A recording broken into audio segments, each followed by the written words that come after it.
आपके चैनल के माध्यम से सबको नमस्कार। नगर पालिका का चुनाव हुआ, आप पार्षद बन गई।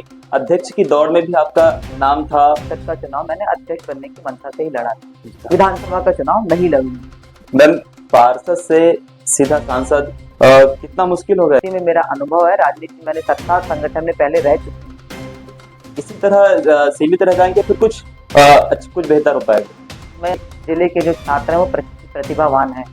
सीमित संसाधनों में भी जो अपनी योग्यता का परिचय दे रहे हैं। मैम, स्वास्थ्य सुविधाओं की यदि हम बात करें तो अभी भी बालाघाट जिले के जो निवासरत है, इन लोगों को पड़ोसी राज्य के पड़ोसी जिले गोंदिया पर आश्रित रहना पड़ता है। ये कब तक ऐसा रहेगा? हर काम तुरंत नहीं होते, थोड़ा सा टाइम लगता है। मैम, माननीय प्रधानमंत्री नरेंद्र मोदी जी से आप चुनाव प्रचार के दौरान और ऐसे भी मुलाकात किए हैं, कैसे? आदरणीय नरेंद्र मोदी जी को सामान्य व्यक्ति नहीं मानते। कोई ना कोई दिव्य शक्ति उनके अंदर काम कर रही है या ईश्वर। वाट के बल्ब जलाते थे तब भी बिजली बिल उतना ही आता था, और आज 8, 10, 15 वाट के बल्ब जला रहे हैं तब भी बिजली बिल उतना ही आ रहा है। ऐसे यहाँ के विकास कार्यों को सबसे पहले कौन सा ऐसा काम है जिनको आप प्राथमिकता दे रही हैं, और कैसा रोड में विकास का यहाँ पर तैयार है? हमको जो सबसे बड़ी परेशानी का सामना करना पड़ता है वो रेल सुविधाओं के कारण करना पड़ता है, क्योंकि हमारी जल्दी हमारे यहाँ ट्रेनें जो साउथ की तरफ जाने वाली है, ताकि हम विधानसभा चुनाव से लेकर लोकसभा चुनाव तक बालाघाट की राजनीति में कई परिवर्तन हुए। आम कार्यकर्ता भी दिल्ली तक पहुंच गए, तो वहीं जो बड़े पद में थे वो घर बैठने मजबूर हो गए। ऐसे ही बालाघाट नगर पालिका की पार्षद जो अब सांसद है, हम उनसे चर्चा करेंगे कि किस तरह से पार्षद से लेकर सांसद बनने तक का उनका सफर रहा। इसके अलावा उनकी छात्र राजनीति कैसी रही है। मैडम, हर कोई ये जानना चाह रहा है कि छात्र राजनीति उस समय कैसी थी, कौन से पदों पर आप ज्यादा सक्रिय थे? आपके चैनल के माध्यम से सबको नमस्कार। जैसा कि आपने कहा छात्र राजनीति का, तो मैं छात्र राजनीति में नहीं रही। मतलब छात्र जीवन में मेरा राजनीति से कोई सरोकार नहीं था। महारानी लक्ष्मीबाई स्कूल, मतलब मेरी पूरी शिक्षा यहाँ बालाघाट में ही, पहले बीटीआई में हमने पढ़ाई करी। 5वीं के बाद महारानी लक्ष्मीबाई स्कूल में हमने 11वीं तक, तब 11वीं बोर्ड हुआ करता था, 11वीं से शिक्षा की, और उसके बाद मैं जबलपुर पढ़ने चले गई। छात्र जीवन में राजनीति में ऐसा कुछ नहीं था, लेकिन हाँ, अन्य जो एक्टिविटीज होती थी स्कूल की, उसमें हम सहभागिता रहते थे, बढ़ चढ़ के हिस्सा लेते थे। लेकिन उस समय राजनीति, छात्र राजनीति कुछ स्कूल में थी नहीं, तो ऐसा हमने हिस्सा लिया नहीं।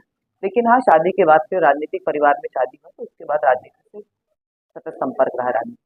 मैम, जब नगर पालिका का चुनाव हुआ, आप पार्षद बन गई, अध्यक्ष की दौड़ में भी आपका नाम था, उस समय आपको निराशा हाथ लगी थी, फिर कैसा लग रहा था, कैसा महसूस? निश्चित तौर पर, जैसे आपने कहा कि नगर पालिका के चुनाव में मैंने पार्षद का चुनाव लड़ा था, और पार्षद का चुनाव मैंने अध्यक्ष बनने की मंशा से ही लड़ा था।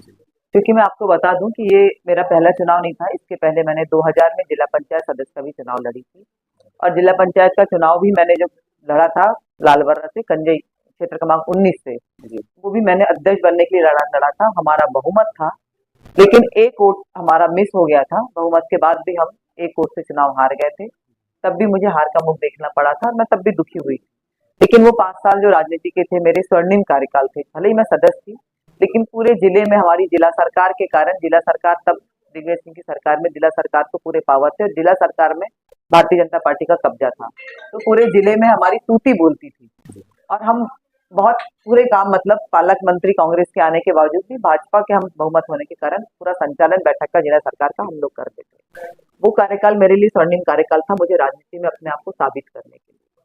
वो 5 साल मैंने बहुत अच्छे तरीके से काम किया। उसके बाद लगातार मैं संगठन में अनेक दायित्वों पर रही, चाहे वो राष्ट्रीय स्तर का हो, चाहे प्रदेश स्तर का हो, चाहे जिला स्तर का हो। पार्टी ने जो जवाबदारी दी उसको मैंने अपना 100% देने का प्रयास किया, और उसका निर्वहन अच्छे से किया। क्योंकि राजनीति में थे, सबकी मंशा होती है और आशावादी सबको होना भी चाहिए, तो मैंने विधानसभा और लोकसभा में तब भी लगातार प्रयास किया। लेकिन तब शायद भाग्य को मंजूर नहीं था, और पैनल में नाम जाने के बाद भी मुझे लोकसभा की टिकट नहीं मिल पाई थी। आज मैंने नगर पालिका में प्रयास किया, नगर पालिका में भी मैं अध्यक्ष नहीं बन पाई। हमारी पार्टी की हमारी बहन, मेरी सहनाम भारती ठाकुर जी अध्यक्ष बनी। विधानसभा में भी जो अभी विधानसभा हुए, उसमें मेरा नाम चला, पैनल में नाम गया, सर्वे में मेरा नाम गया। लेकिन मैंने पत्रकारों को कह दिया था कि मैं विधानसभा का चुनाव नहीं लड़ूंगी, लेकिन लोकसभा में पूरा प्रयास करूंगी। और जब लोकसभा विधानसभा के बाद मैंने लोकसभा के लिए भिड़ गई थी और लोकसभा में मैंने जितने मेरे संपर्क थे उनके माध्यम से मैंने टिकट का प्रयास किया और पार्टी ने मुझ पर विश्वास किया। मैम, पार्षद से सीधा सांसद कितना मुश्किल हो गया ऐसे फिर? मतलब बन गए हैं आप, कितना काम करना हाँ, चुनौतीपूर्ण? ये प्रश्न कर सकते हैं कि पार्षद से सांसद थोड़े कठिन होगा, लेकिन मैं राजनीति में नई नहीं थी। राजनीति में मेरा अनुभव है, राजनीति मैंने सत्ता और संगठन में पहले रह चुकी हूँ, तो मुझे कोई बहुत ज्यादा परेशानियों का सामना करना पड़ेगा ऐसा मुझे नहीं लगता। जहाँ संगठन का मुझे नॉलेज है या संगठन में मेरा समझ है, उतनी मुझे प्रशासनिक उसकी भी है, क्योंकि मैंने जिला पंचायत में पार्षद रहते हुए प्रशासनिक भी काम किया है। तो काम जरूर पार्लियामेंट का या सांसद का बड़ा है, लेकिन हम अपने पूर्व मंत्री हैं, पूर्व सांसद है, पूर्व विधायक हैं, हमारे पूर्व नेता हैं, संगठन के बड़े लोग हैं, सबके साथ मिलकर, सबका मुझ पर बहुत आशीर्वाद है, सबका सहयोग मुझे मिलता रहता है। सबके साथ मिलकर हम बहुत अच्छे से इस जिले को कैसे विकास को और गति प्रदान कर पाएंगे, तो मुझे नहीं लगता कि बहुत परेशानियों का मुझे सामना करना पड़ेगा। मैम, 2014 में जब माननीय नरेंद्र मोदी जी प्रधानमंत्री बने, तब से अभी तक बालाघाट जिले में भारतीय जनता पार्टी से 3 सांसद हो गए। एक सांसद ने यहाँ पर सांसद निधि से पानी टंकी स्वीकृत कराया, एक ने यात्री प्रतीक्षालय। तो क्या आप भी इसी तरह सीमित रह जाएंगे, फिर कुछ कुछ बेहतर हो पाएगा? मैं यहाँ पे आपको बात से सहमत नहीं हूँ। लगातार उसके पहले भी भारतीय जनता पार्टी को इस जिले ने बहुमत दिया है लोकसभा में। जी। नेरोगेज से ब्रॉडगेज जो दिगर हुआ है तो भारतीय जनता पार्टी के कार्यकाल में हुआ है। आज शहर में इतने बड़े बड़े ब्रिज बन रहे हैं, वो हमारे ही नेतृत्व के कारण संभव हो पाया है। आपने छोटे कार्यों को बताया, लेकिन ये दिगर 4 लेन दिगर बन रहा है। हमारे यहाँ दिगर जो बड़े विकास कार्य हो रहे हैं तो हमारे नेतृत्व के कारण भी हो रहे हैं। हमारे पूर्व सांसद ने रेल के मामले में भी बहुत से प्रस्ताव दिए हैं, जो कुछ सैंक्शन हो गए हैं, कुछ अभी रुके हुए हैं, जिनको आगे बढ़ाने का, जैसे मैंने कहा कि हमारे पूर्व सांसदों के रुके कार्य को बढ़ाने का काम मैं करूंगी। ऐसा नहीं कि केवल यात्री प्रतीक्षालय या कुछ छोटे काम ही हमारे नेतृत्व ने किया है, बड़े काम भी किया है, शायद आपको उसकी जानकारी नहीं है। हम शिक्षा के स्तर की बात कर ले तो प्रदेश में बालाघाट जिले का हमेशा चौथा 5वां स्थान लगते आ रहा है, तो और फर्स्ट रैंक में कैसे पहुंचे, इसके लिए आपके क्या प्रयास होंगे? निश्चित तौर पर हमारे जिले के जो छात्र हैं वो प्रतिभावान हैं, सीमित संसाधनों में भी वो अपनी योग्यता का परिचय दे रहे हैं, जिसका प्रतिफल है कि हम कोई भी यदि अगर मेरिट लिस्ट उठा के देखते हैं तो उसमें बालाघाट का नाम रहता है, बालाघाट का नंबर रहता है। मैंने भी आपको पहले भी मतलब प्रेस के माध्यम से कहा है कि हम अपने जिले के बच्चों को, जिनको अन्य बड़े शहरों में अध्ययन के लिए जाना पड़ता है, तो उनके लिए हम प्रयास करेंगे अपने कार्यकाल में कि उच्च शिक्षा का हम यही उनको लाभ दिला पाए। मैम, स्वास्थ्य सुविधाओं की यदि हम बात करें तो अभी भी बालाघाट जिले के जो निवासरत है, इन लोगों को पड़ोसी राज्य के पड़ोसी जिले गोंदिया पर आश्रित रहना पड़ता है। ये कब तक ऐसा रहेगा?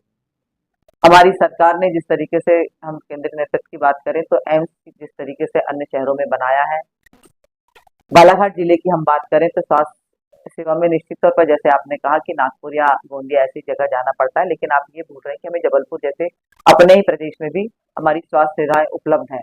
अपने जिले की यदि अगर हम बात करें तो निश्चित तौर पर यहाँ पर स्वास्थ्य में थोड़ा सा हम प्रयास कर रहे हैं, हमारे नेतृत्व ने भी किया है। यहाँ पर हमारे अस्पताल में, बुरी के अस्पताल में हम लोगों ने आईसीयू से लेकर बेड तक बढ़ाने का प्रयास किया है। स्वास्थ्य सेवा के लिए चिकित्सालय का भी माननीय गौरीशंकर जी विसेन ने प्रयास किया है, जो थोड़ा सा लंबित है, जिसको हम अपने इस कार्यकाल में लाने का प्रयास करेंगे। हमारे आयुष मंत्री ने आज प्रयास किया और यहाँ पर आयुर्वेदिक औषधालय का भी मतलब निर्माण होना है। तो ऐसे हमारे जनप्रतिनिधियों ने काम किया है, हर काम तुरंत नहीं होते, थोड़ा सा टाइम लगता है। माननीय प्रधानमंत्री नरेंद्र मोदी जी से आप चुनाव प्रचार के दौरान और ऐसे भी मुलाकात किए हैं, कैसा व्यक्तित्व है उनका, कितना शानदार? मैंने पहले भी कहा कि देश के हम सब लोग सौभाग्यशाली लोग हैं जो नरेंद्र मोदी जैसा व्यक्तित्व हम सबको का नेतृत्व कर रहा है। सौभाग्यशाली इसलिए मैं मानती हूँ क्योंकि मैं उस व्यक्तित्व को, आदरणीय नरेंद्र मोदी जी को सामान्य व्यक्ति नहीं मानती। कोई ना कोई दिव्य शक्ति उनके अंदर काम कर रही है या ईश्वर का आशीर्वाद उन पर है। हमारे 10 साल की सरकार है मोदी जी की, उनने जो ऐतिहासिक निर्णय इस देश के लिए हैं वो सामान्य व्यक्ति नहीं ले सकता। धारा 370 की बात कर ले, चाहे राम मंदिर की बात करें, कितने दिनों से लंबित प्रकरण ये थे, ऐसे कितने प्रकरणों को अगर मैं बात करूं तो समय कम पड़ जाएगा। बड़े बड़े निर्णय हमारी सरकार ने लिए, जिसका प्रतिफल है कि पूरे देश ने पुनः तीसरी बार प्रधानमंत्री को के रूप में उन्हें स्वीकारा है और उन्होंने प्रधानमंत्री पद की शपथ ली है। और मैं आशावादी हूँ अपने नेतृत्व के प्रति, अपने देश के प्रधानमंत्री के प्रति, कि यह जो 5 साल का कार्यकाल है, इसमें भी जो बड़े निर्णय लेने बचे हैं वो इस कार्यकाल में लेंगे। मैम, जिस प्रकार से पहले गांव में और शहरों में उपभोक्ता जो थे 100 वाट के बल्ब जलाते थे, तब भी बिजली बिल उतना ही आता था, और आज 8, 10, 15 वाट के बल्ब जला रहे हैं तब भी बिजली बिल उतना ही आ रहा है। और जबकि उसमें बिजली बिल मेंशन भी रहता है कि सब्सिडी दी जा रही है। कितना हाँ, थोड़ा सा ये परेशानी हमारे आम जन को, ग्रामीण जनों को ये परेशानी का सामना करना पड़ रहा है, लेकिन उसके लिए भी हमारी सरकार प्रयासरत है। थोड़ा सा रेट दर बढ़ी है, जिसका सामना हमको करना पड़ रहा है। दूसरा, यदि अगर आपने वो विषय नहीं भी रखा है, लेकिन मैं वो बात करना चाह रही हूँ, जिस तरीके से अभी मीटर, पुराने मीटर बदल के नए मीटर लग रहे हैं, इलेक्ट्रॉनिक मीटर लग रहे हैं, उसमें भी जो शिकायतें आई है कि बिजली बिल बढ़कर आ रहा है, इस पर हमने विद्युत मंत्री से बात की है, तो उसमें उन्होंने जांच के आदेश करा है, हमारी बातों को गंभीरता से लिया है, तो हम उस पर भी विचार करेंगे। मैम, अब सांसद बन गई, दिल्ली तक दौड़ है, हमेशा आना जाना रहेगा। किस तरह से यहाँ के विकास कार्यों को सबसे पहले कौन सा ऐसा काम है जिनको आप प्राथमिकता दे रही हैं, और कैसा रोड में विकास का यहाँ पर तैयार आपने कर ली? निश्चित तौर पर हमारे देश में वन संपदा है, मैग्नीज है, खनिज है, चावल उत्पादक ये देश, हमारा जिला है। हमको जो सबसे बड़ी परेशानी का सामना करना पड़ता है वो रेल सुविधाओं के कारण करना पड़ता है, क्योंकि हमारे पास केवल एक ही लाइन है। तो सबसे पहले प्राथमिकता तो रेल पे काम करने की है। हमको ट्रैक बढ़ाने के लिए हम प्रयासरत हैं। मैंने माननीय हमारे केंद्रीय मंत्री अश्विनी जी से रेल के बारे में चर्चा भी की है, और मैं इस बजट में तो थोड़ा सा मुश्किल है, लेकिन जल्दी से जल्दी हमारे यहाँ ट्रेनें जो साउथ की तरफ जाने वाली है, ताकि हमारे बच्चों को जो अध्ययन करने के लिए जाते हैं, अभी उनको कनेक्टिविटी के कारण बहुत सामना करना पड़ता है, बस से जाना पड़ता है, बस में चार्ज उन्हें अधिक लगता है। ऐसी बहुत सी बातें हैं। तो ट्रेन के लिए और उद्योगों के प्रति मेरा रहेगा कि हमारे यहाँ से मजदूरों का पलायन भी बहुत होता है, तो उनको हमारे ही जिले में काम मिल जाए, ऐसा मेरा प्रयास है। देखिए, आप सबका सहयोग रहेगा तो निश्चित तौर पर हम हमारे प्रयास में सफल हो पाएंगे। इन सब विषयों पर चर्चा करने के लिए आपका बहुत बहुत धन्यवाद मैडम। तो आप देख रहे थे कि हम बालाघाट सिवनी संसदीय क्षेत्र की सांसद इनसे चर्चा कर रहे थे, और यहाँ पर वो किस तरह से विकास कार्य करने के लिए तत्पर है, तैयार है, किस तरह से रोड मैप उन्होंने तैयार कर लिया है, इन सारे विषयों पर हमने चर्चा किया है। इसी तरह आप हमारे बालाघाट हलचल चैनल को देखते रहिए। मैं यशवंत दिल्लारे, धन्यवाद।